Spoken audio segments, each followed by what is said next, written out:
Welcome Breaks and Makes. And right now I am sitting here with the man from Ill 3, the man who puts the frozen french fries into my fries hands. This is Freez. Freez, what's good, man? What's going down? How you doing? No, chilling, man. Chilling. Well, first things first, man. Congrats on Soundset. Doing your thing. Thank you. Finally getting some recognition. Yes. Thank you. Gratitude, man. Gratitude to everybody that made that possible. Everybody that's helping me out, and all of the homies that will be hitting the stage with me. That's on the low, though. All right. We ain't saying shit. All right. Well, first things first. You've been doing your thing for quite some time. Even back in the day, everyone remembers you back from a teen. Bust some rhymes here and there. How'd you get in this, man? How'd you first get into hip hop? Oh man, I first wrote raps for the first time in middle school. I must have been in the 6th grade. That was the first time I started writing raps. I got into hip hop because, music period. I always wanted to be in music because I was a huge fan of Michael Jackson as a child coming up. And as I grew up, as I got older, R&B and pop music started to not speak to me as much as hip hop did. Hip hop, growing up as an inner city youth, it really started to speak to me more as far as what I was dealing with, what I was seeing in my community and stuff like that. Okay. So I ended up writing my first raps in 6th grade. I wrote my first rap in 6th grade, and it definitely was not the best, but it was inspired by Dragon, DMX, and the Rough Riders. Always been influenced heavily by East Coast rap. Okay, that's the truth. But yeah, that's how I first started rapping. Those were my first bars I wrote. You still remember them? No. You wouldn't even say it if you did you? No, even if I did, those are done. Those are out of here. All right. Well, as long as you've been, MCing, you've also been in the battle ring, Sub-Zero up in the ring. Yep, so, What was the first battle like, man? Oh, man. First battle was nerve-wracking, very nerve-wracking. It was in high school in Roosevelt. We used to have a lot of battles in Roosevelt High. We'd be in the hallways in the lunchroom. He would be beating on the vending machines, and we'd be battling, sometimes a cappella. I battled a good friend of mine, and I was really ready to be battling, because at the time I was a huge fan of battle rap, and I had already known about things like Blaze Battle and stuff like that. So I came in and I was just ready. And my freestyle was very on point at the time. Probably more on point than it. Nah, I wouldn't say it's more on point than it is now, but it was definitely on point for me to be a freshman and going in. And I was battling someone who was much older than I was, so it was a good time. We used to have this tape where we recorded everything, and we were recording all of these battles and all of these ciphers and stuff like that. Yeah. Somehow that tape came up missing, but it is what it is. So when it comes up about 5 years later from now and everything's popping, are you going to just be like, that's still pretty nice? Yeah, or are you just going to be like, man, that dude, he ain't hidden? Yeah, I don't know. I'm probably going to think it sucks. But maybe not. You never know. I just know it was a great time, and I really miss those times, and I appreciate every one of those MCs that was involved in that time, like people like Delco, people like Bills, Maven MC, 2 for 1, just a bunch of Boney, a bunch of the artists that I still build with to this day, and still continue to be friends with and trade rhymes with, like share rhymes with, not trade rhymes with, but hey, is this dope? They're still some of my harshest critics. Maven MC, 2 for 1, we're still in the Luminous 3. Delco is still my dude, still my brother, always to this day. We're still making music together. He's the one who produced the entire Sub-Zero project. And, He's the one who's appearing on most of those songs featured. We're still working on music together. Hopefully we will always be working on music together, because that's my brother, and he's one of the best MCs I've ever encountered with, as well as that whole circle over there with Monument, the whole Shack, that whole squad is man, that's family to me. For real, and their family like a little mini Freys family. Well, that's what's up, man. Keeping it, local, keeping it family oriented, man. For real, always. Keep it always in the click. Always, man. It's all without this community, I really wouldn't be nothing. Like this community and the fans and the people in this community have always looked out for me. And as much as it may seem like I've forgotten that at times, when I really sit down and think about it, I have to show appreciation to this entire state, this entire scene, as well as other states and other places I've been, because they've always shown me a lot of love and a lot of respect, So work. But yeah, you say you go to other spots. What really makes the TC a little bit different than everywhere else that you've been, man? What makes this community so vibrant and the heart of everything that's happening right now? Man, that's a good question, man. Mostly community, man. Like I said, the word community keeps coming up because it's a huge community of artists. Like there's so many people that do so many different things. You got people that are great at drawing, people that are great at graffiti, people that are great at claymation, great at video, great at music, great at playing instruments, great at building. There's some great carpenters here. There's great business owners here. Great CEOs. Everything it's like you're just in this realm of so many creative people that all are looking out for one another. That it's just a beautiful thing, and I think that's why people come from really, really big cities where you would think that they would want to be in these bigger cities where the weather is nice, and they come and they trade all of that because the love here is just so vast that it's hard to get away from. It's hard to leave, you know what I mean? True. Yeah, love itself, it's everywhere out here. Right. That's, I think, what keeps everyone together. I think you said that well. Yeah. But, talking about, Ill3, you guys are still doing stuff together. Like, what are you guys working on right now? Anything you want to discuss, or you just anything you want to tease? Yeah, well, I can throw it out there. I believe we have a project that's on the way. The project Still 3, which is produced entirely by Javier, our boy Javi. He's a jazz pianist. Very, very, very well produced album. I'm looking forward to that. That should be coming your way soon.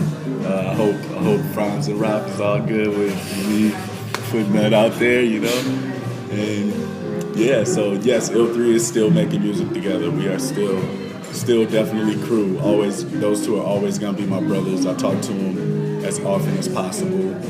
They're both doing amazing things solo-wise as well as in the group. Both of them are very, very well in tune in the community, as the community will tell you. True that. So, yeah.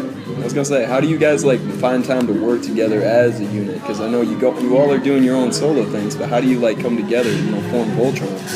Man, it's not easy. I'll tell you that, and it's definitely spur of the moment when it does happen. It's a lot more spur of the moment type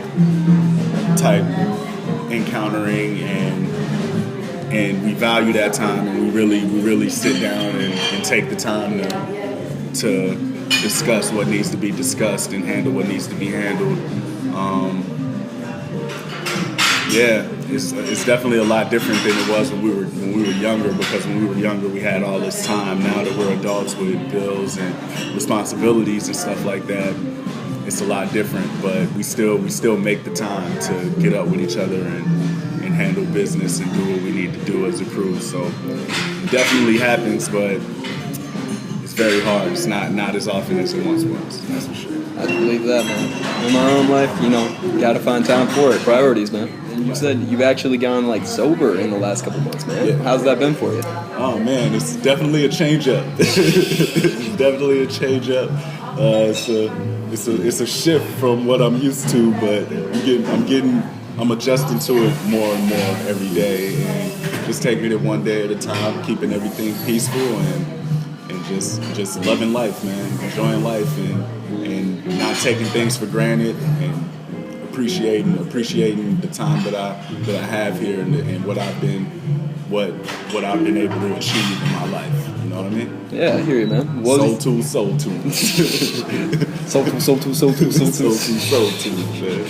Well, that's what's up. And what do you think is the biggest challenge, I know, from, like, giving that up? Like, I know a lot of times when people start up, giving something up that they're, like, used to, what was the biggest challenge for you, like, whether it be creatively or just in life in general, just going sober? Oh, man. Really the routines, the patterns. It's really hard to be at work and go on break and not be going to go smoke. Or, it's like not eating or eating and not smoking afterwards. Or being at a show and not drinking at a show. Or, just the things that you get used to, the patterns and the routines. That's what was the most hard. And just breaking these habits. In a nutshell, that's what I would say would be the main thing. But now that I'm at a point, I'm more at a point where I'm not even thinking about it. Like, well, I still think about it. Oh yeah, it's but there. I'm more at a point where I can start to move forward and be like, all right, okay, it's not always in the back of my mind, like, oh, I want this, I want that, I want this, oh man, I want to drink, oh man, I want to do this, oh man, I want to do that. Now it's like, nah, I'm not even thinking about it, which is really a really great accomplishment, and I'm really, really proud of myself for that, As you should, man. That's a hell of a step, man. Congrats. Yeah, thank you. And of course, congratulations is in order because this album is a banger through and through. Thank you. I know you guys have been working on this for a minute, but how did you and Mike link up? Oh man, actually, okay, so we were supposed to perform at this house party. Illuminous 3 was supposed to perform at this house party one year. I can't remember what year it was, but it was a while back. And I don't know if the party got like raided or something by cops or something like that, and the party got busted up or whatever. We're outside, all of us are outside trying to like make sure ain't nobody getting arrested and shit. Oh yeah, you gotta do the account. Yeah, keep everyone in the circle. And out of nowhere, Mike just walked up to me and he's like, "Hey man, like yo, my name's Mike. I play guitar. I make beats. I have a studio. I really would like to work with you guys. Like, here's my number." And he gave me his number, and I called him, and I ended up linking up with him, and the rest is history, man. Like, I linked up with him. I went over there one time, and me and him, I seen what he was doing. We got approached by More Play Katana.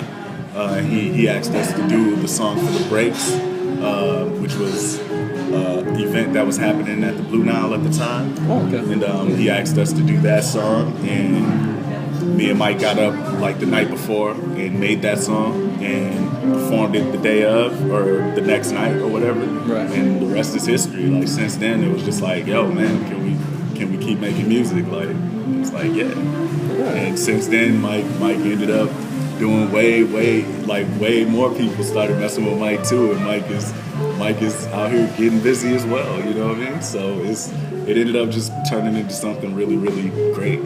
Really, really great, and I'm happy for it. I was gonna say, he's been doing a lot of work as of late, and right now I think you guys have like a certain chemistry. Maybe it's because you got the history to it, but you guys got a little something to it. And I don't know, just how long did it take you guys to make this project? And what kind of what did it all take to make it? Man, it took a lot of time. It was over 6 years because we ended up doing the You Are Here project, right. Which You Are Here had a lot of music that was supposed to go on this album. Like, well, it was supposed to be an album already back then, but we were like, nah, it's not ready yet. So let's add in a couple other songs and let's just put something out for now while we still make this album. And then there was other projects in between this project that needed to get done. So those projects had to come out. Let these projects come out. Now we were ready for this one. We had to get everything done. And then we started working on like an alter ego project on the side of this project as well. So I was just I was just pretty much trying to do so much music and so many different projects at the time. Okay. That it all ended up just being like, hey, why don't we just like put everything together that me and you were working on, and let's solidify this album and finish it and make it come full circle, because I was making this alter ego project, and it's just like, this isn't an alter ego. This is still me. Like this isn't that much different than what I do, you know. So why not, you know? And that's how this ended up becoming. All right. And do you have a favorite joint on here you like performing a little bit more than others? Oh man, my favorite one to perform. It's a toss-up between Man Radio and Clicker, because I really like the bounce rap. Okay. I like the Both those go hard, man. I'm not gonna lie. Like, I want to play Man Radio all the time. It's like, I don't know if people are ready for that one. Well, you know, one track on here that really, you know, stands out a little bit more than others, or at least is a little bit more telling of situations, is, you know, the second track on there, So Sick, where, you know, you really dig into, you know, just, you know, ethnicity and race within, you know, people's, like, consciousness. And you want to elaborate on that a little bit? Well, that's one thing. That's one of the downsides to living in this state is you definitely find that there's definitely a division somewhat as far as race goes when it comes to what kind of jobs you can get, or what kind of positions you're in, and how you're treated by certain people, and how, like, it's definitely all over the internet right now, and it's definitely really becoming a huge conversation piece. A lot of people are talking about it, but it's creating a lot of unity as well. There's a lot of unity coming from it, but what I wanted to speak on that song was just talking about how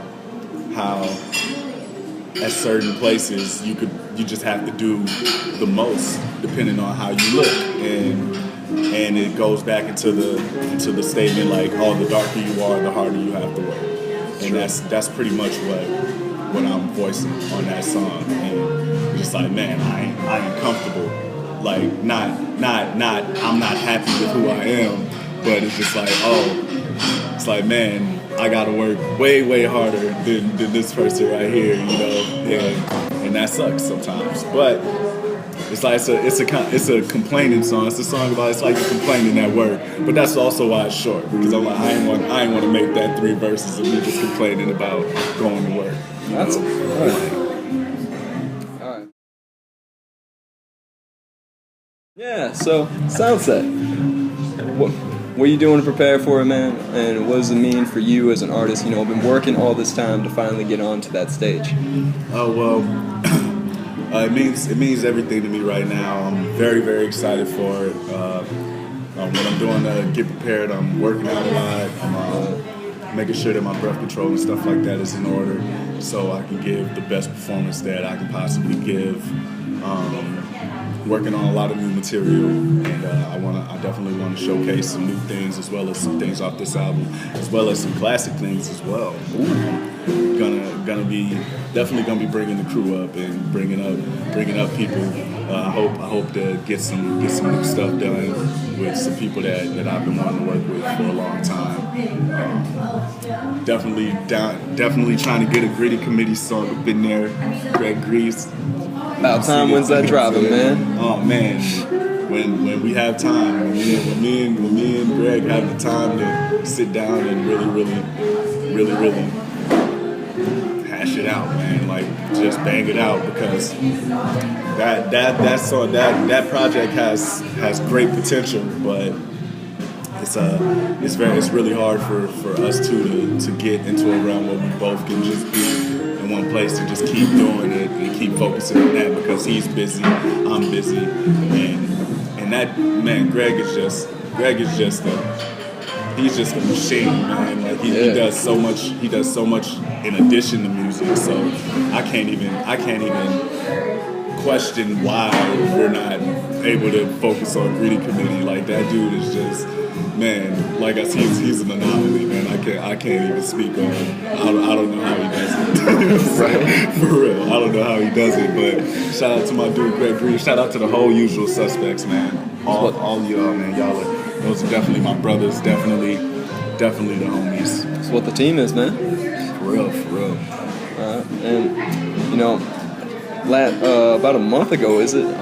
You actually got a nice little shout out from the one and only DJ Premier, man. Yeah. Man, how was that forming with Royce the 5'9" and Primo, man? Oh man, that show was. Man, that show was just. That was the everything, man. It was. Oh my God, I was so excited. Man, it was just everything just coming full circle. Like I couldn't believe it. When he mentioned me on Twitter, that was another thing that was just like I couldn't believe it. Like I was just at home and I seen the mention, I was just like, is this real DJ Premier? Like, oh my God. So I took mad long to reply to him because I didn't even know what to say. Like I'm like, dude, what do I like? How do I respond to this? You know, like It's Primo, man. yeah, you know, he's one of my favorite producers. Always been one of my favorite producers. And oh man, yeah, I'm speechless. Like even right now, I can't describe the feeling that it was when I heard that and when I seen that or doing that show, buying that project and just things like that. Like the whole situation. It was just a beautiful situation, beautiful opportunity. Shout out to the whole Soul 2 squad and Toki Wright and Reggie Reg and everybody that made that possible for me. I definitely want to let folks know that it's not just me making all of these things happen. I'm definitely out here getting help, and there's a lot of people behind the scenes that are making moves and making things happen. I may be out here running my damn mouth and sounding like it's just me, but it ain't like that. No. And I mean, I'm working hard, and I'm definitely doing what I do to take advantage of these opportunities. But I'm definitely not just a one-man show out here that's doing all the work. Word. Soul 2. Always.